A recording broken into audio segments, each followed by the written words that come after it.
మీ పేరిట పార్సిల్ వచ్చింది, అందులో మాదక ద్రవ్యాలు ఉన్నాయి, మేము సూచించిన షేర్లలో పెట్టుబడులు పెడితే భారీగా లాభాలు వస్తాయి, డిజిటల్ అరెస్ట్ చేస్తున్నాం, ఇలాంటి మాయమాటలతో నమ్మించి బెదిరించి సైబర్ ముఠాలు కోట్ల రూపాయలు కొల్లగొట్టేస్తున్నాయి.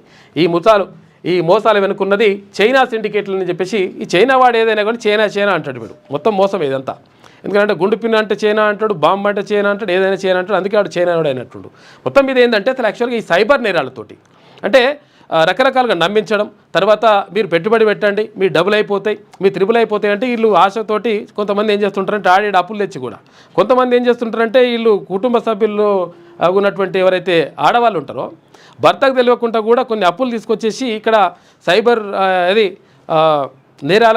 నేరాలకు పాల్పడుతున్నటువంటి వాళ్ళ వలలో పడి పెట్టుబడులు పెట్టేసి ఆడ మోసపోయి ఏం చేయాలనో అర్థం కాక ఇక్కడ భర్తకి ఏం చెప్పాలనో తెలియదు, తర్వాత ఇంట్లో ఏం చేయాలనో తెలియదు. ఎందుకంటే వీళ్ళు కుటుంబ పరిశ్రమ లెక్క అనమాట, ఇంట్లో ఉండి కొంతవరకు సంపాదించవచ్చు అని చెప్పేసి ఇవన్నీ చేసిండ్రు, వాళ్ళు కూడా నష్టపోయినరు.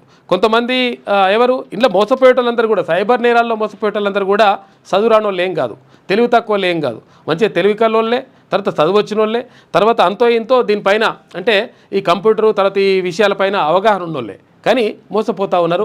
కాబట్టి ఈ మోసాలలో మొత్తం కూడా చైనా హస్తం ఎక్కువగా ఉందంట, దానికి సంబంధించినటువంటి చెలామణి అవుతున్నాయి. ఇవి మ్యూల్ ఖాతాల్లోకి వెళ్ళిపోతున్నాయి. అసలు యాక్చువల్గా ఏ ఖాతాలోకి వెళ్ళిపోయిందో అర్థం కాదు, ఏ బ్యాంక్ ఖాతాలకు ఇక్కడ ట్రాన్స్ఫర్ అయిందో అర్థం కాదు, మ్యూల్ ఖాతాలు. ఇక తర్వాత క్రిప్టో కరెన్సీ, ఇవన్నీ కూడా ఏవి కూడా కనిపించవు బయటకు. కాబట్టి ఎంత కూడా దొంగలు ఇట్లా చేస్తూ ఉన్నారంట. కాబట్టి అప్రమత్తంగా ఉండండి.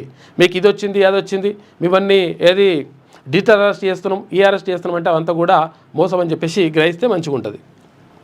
జాగ్రత్తగా ఉండాలి దీని పట్ల.